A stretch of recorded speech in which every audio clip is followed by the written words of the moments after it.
Welcome back to another episode of Harmonious at Lunch, the show that fuels your business success. I'm Brandon Gano, your host and guide through the world of harmonious business growth. Today, we're unlocking powerful strategies with industry experts to help your business thrive. If you're a business owner, entrepreneur, or executive, you are in the right place. Join me and our incredible guests today on the journey to clarity, growth, and success. It is time to revolutionize your approach to business. Let's dive in with another episode of Harmonious at Lunch. Welcome back to some more bite-sized business advice, and we have a doozy of an episode lined up. We're going to talk about getting your CPA. For those of you that are still with me after I said CPA, first of all, thank you. We're not talking about accountants and numbers, but we have an amazing guest lined up, Pete Mohr, Simplifying Entrepreneurship. He's a business coach, consultant, strategist. He's owned some businesses. He's exited businesses. He's got an amazing resume. I'm excited to dive in. But before we get there, Pete, welcome to the show. Thanks for being here. Oh, man. Thanks for having me, Brandon. I love these conversations, and I think we're going to have a good one here today. Yeah, same here. So before we lose the entire audience, can you define for me what we're talking about before when we say CPA, getting your CPA? Yeah, it's not your certified professional accountancy. And I mean, nothing wrong with that. I was pretty close to having one of those, but it just wasn't for me. I've got the sort of credentials behind me and maybe 6 months away. But I realized early on that, being head in the books all the time just wasn't for me. The CPA I'm talking about is really a leadership component for you as the leader of the business. And when I think of CPA, and yeah, it is going back to school a little bit, but it's all around mastering your communication skills, your process management, and your accountability in your organization. And if you think this whole idea of moving from manager to owner or operator to owner, this idea of, not living in your business and working in your business and making every single decision every single day, there's more to life than that. And as we kind of get into our business, in the first few years, you got to do what you got to do to get things rolling. And I get that. But once you've got a few dollars in your pocket and you're sort of got the business up and running and you're kind of saying, jeepers, I would like to see my family. I would like to take a vacation sometime. I would actually like to take my kid to baseball practice or hockey practice or swimming lessons or whatever the case is. And, maybe even go out to dinner with my partner or my wife or my husband, whatever the case is.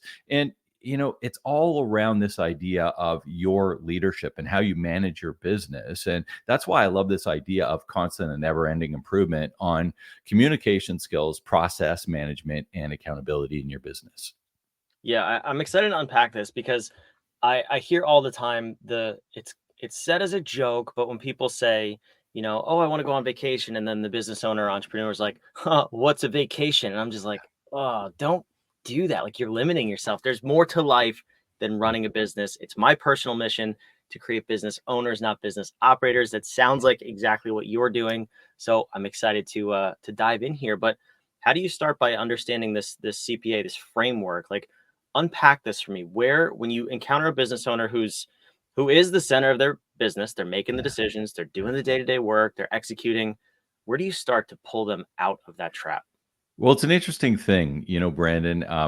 I'm a certified exit planner, and I work with a lot of people that are either transitioning their business to their kids or transitioning out of their business to, a third party that's going to maybe buy their business, whatever the case is. But part of setting that up is to actually remove yourself from the day-to-day businesses, because that's when your business has the most value, at least to outsiders, right? And so just think about it. If you are the person that makes every decision, that has every key relationship, that is involved in every supplier discussion, customer discussion, all of these different things for your business, and you're actually wanting out of your business, whether it's out for a week to go on vacation, a month for a little sabbatical, or out permanently, that's a problem.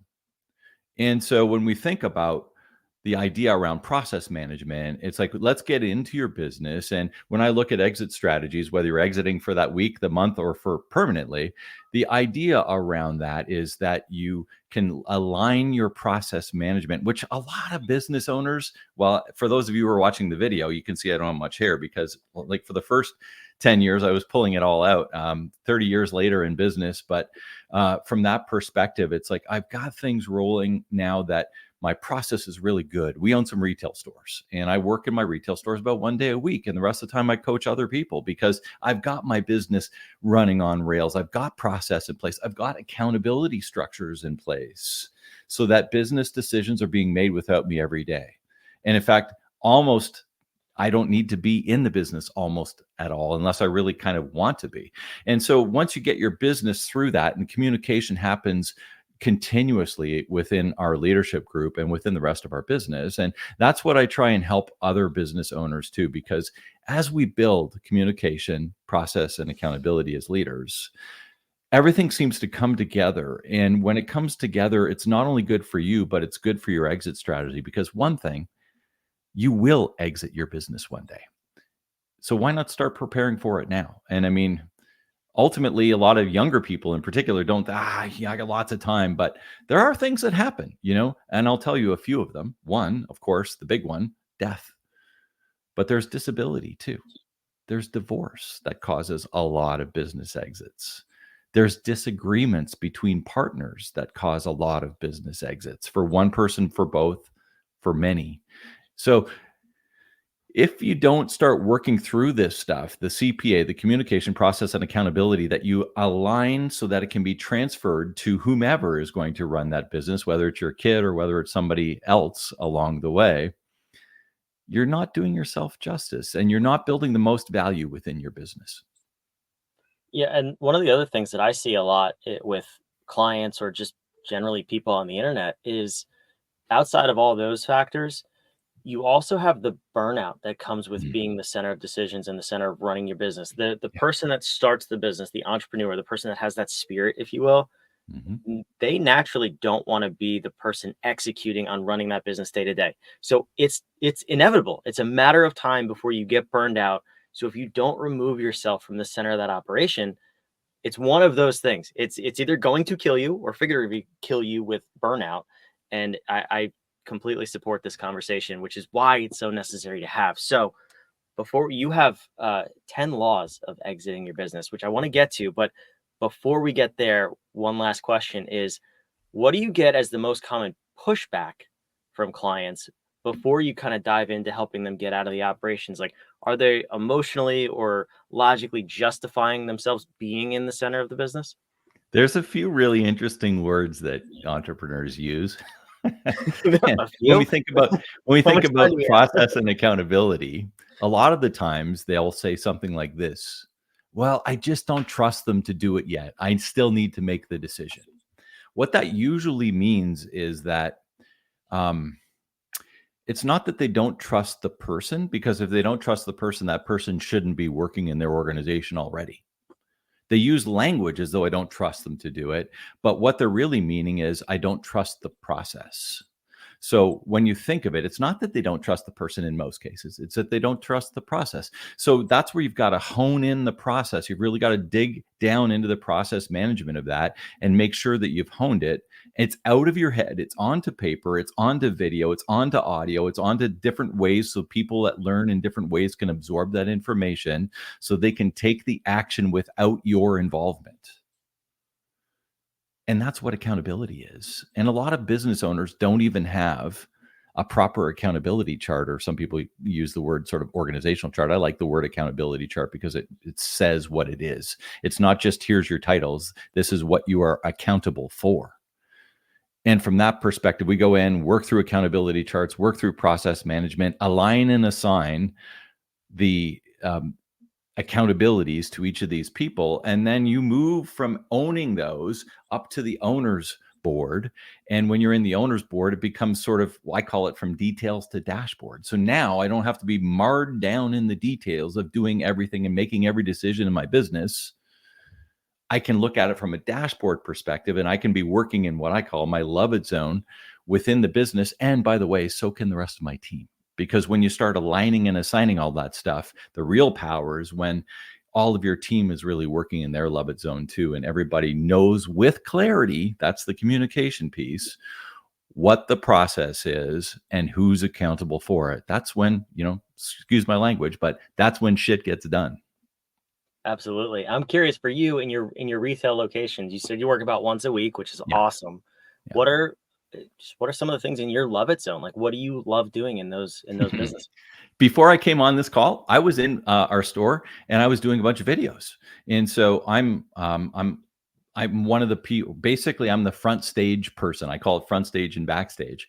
And so I'm the front stage people. So my people at work basically say, "Hey, we need a video on this. We need a video on that. We need a video on this." So I went in and I did 8 or 9 product videos this morning that'll go up on social. My component is I put up the tripod, I hit record, I talk about the stuff, and then I hand it off to somebody else. They split it, edit it, post it, all of the other things that happen to get from that stage to so when the reel goes live or whatever the case is, that all happens through some other people's hands in our process and accountability pack. That's amazing. I love that. I think everybody should focus there. Like, figure out what those things are for you, and then figure Yeah. out the quickest way to get everything else off your plate. That's where the magic of business, in my opinion, really And starts. Brandon, it's different for everybody because Yeah. I can tell you the person that's really good at setting all that stuff up and everything, there's no way you could get her in front of a camera, right? So and she loves doing all this other stuff. She checks the boxes. She does this. She posts the stuff. She's like totally organized. And for me, it's just like, hey, I just want to talk. Yeah. And that's why you're here, right? That's why we're doing this. That's awesome. You're practicing what you preach. So I put your website on the screen. You have an ebook for the listeners, which I Yeah, want to dive into a little bit. I sure. lied before. It's the 10 laws of going from operator to owner. Same concept. That's how you Yeah, exit your business, which is, exactly. like Pete said earlier, it's going to happen. Let's plan how that happens. So let's start to dissect these a little bit. We do not have time for all 10. So for those of you watching or listening, it's in the description down below. You can go download your copy. I literally grabbed mine right before we started recording, and it's juicy. So, Pete, let's dive in. You tell me, what are your favorite laws out of the 10? I think everything starts with prioritizing customer focus. So Mm, I have a whole sort of thing around guiding principles, which is one of the other laws. But my part of building the guiding principles, I think everybody talks vision and, strategy and all this kind of stuff. But a lot of those things, vision and mission are really internally focused. And I use one called the promise. And I look as the promise as being externally focused on your customer. So, and here's how you drive your promise. Your promise is really understanding with full focus, customer focus, what the pain you're trying to solve is with that customer, aligning your unique ways of solving that, differentiating you from your competition so that this customer can live a better life. And because everybody buys a better life, it doesn't matter whether you buy a steak or whether you buy consulting services or whether you buy, a new automobile, whatever the case is, you always, when you're ready to write that check, put down your credit card, lay your cash down, you're thinking of how this is going to affect your better life. So the sooner you can get that down into a concise way of aligning that, then you've got all your marketing, you've got all the different things you put on your website, all this stuff comes together. And I'll just we own some shoe stores.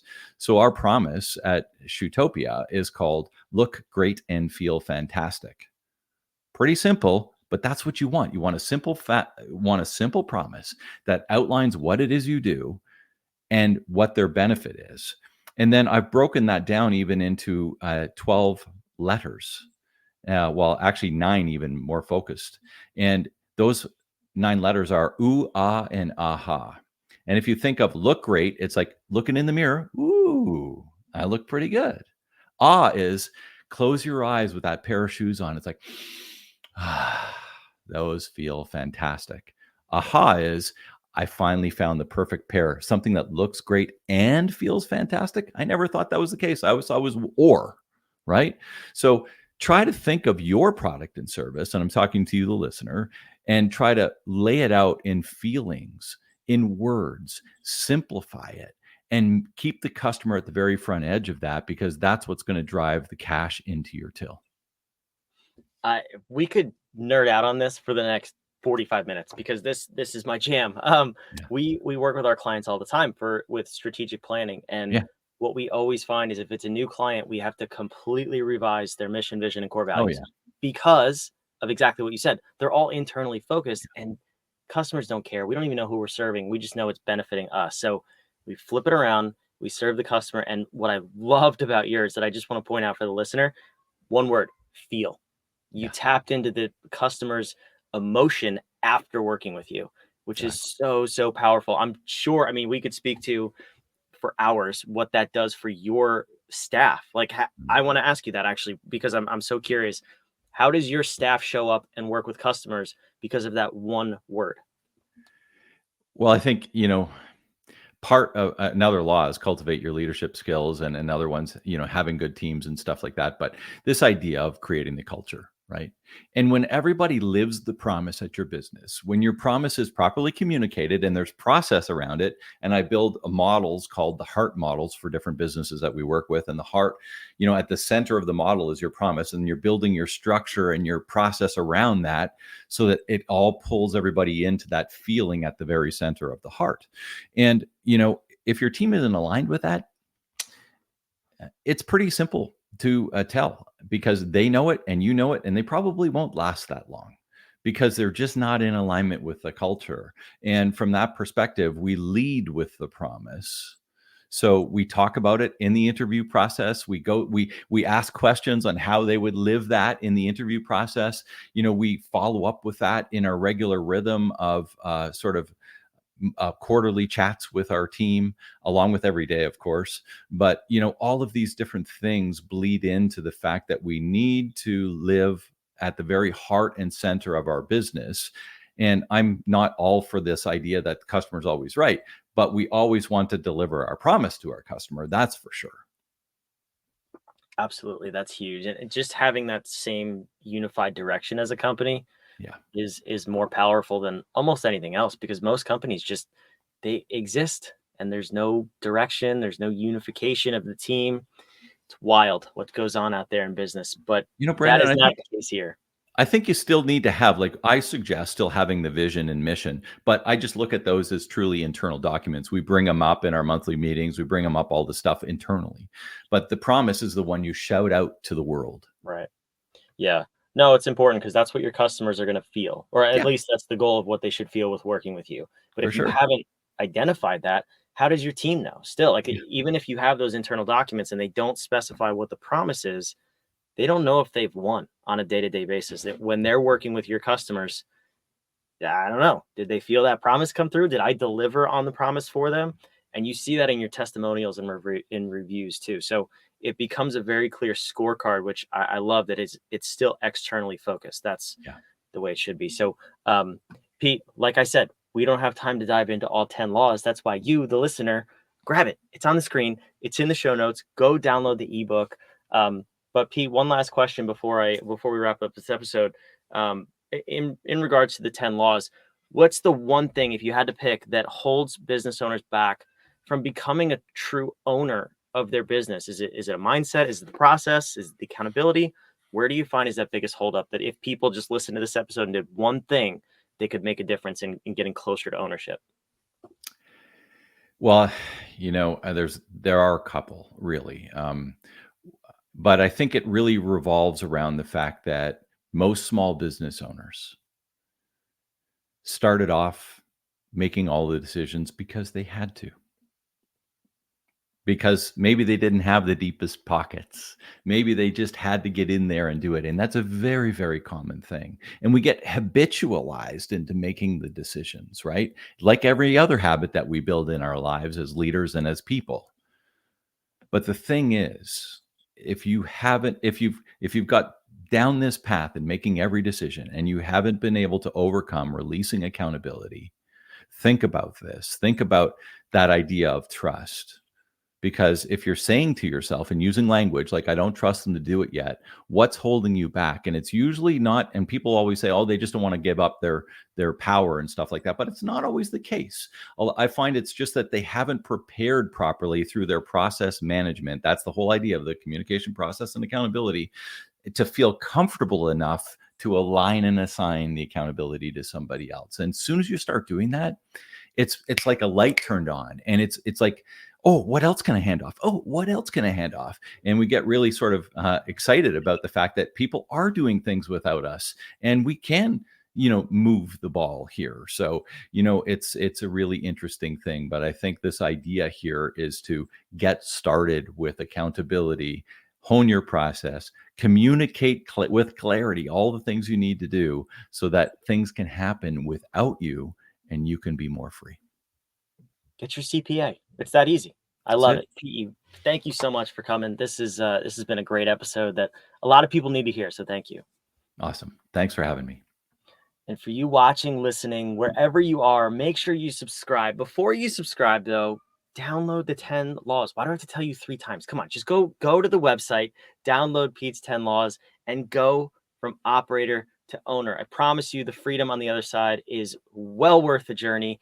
I want you to get there. Pete wants you to get there. And we want you to keep listening to this show every single day so that we can get you there one step at a time. We'll see you on the next episode of Harmonious at Lunch. Thanks for listening.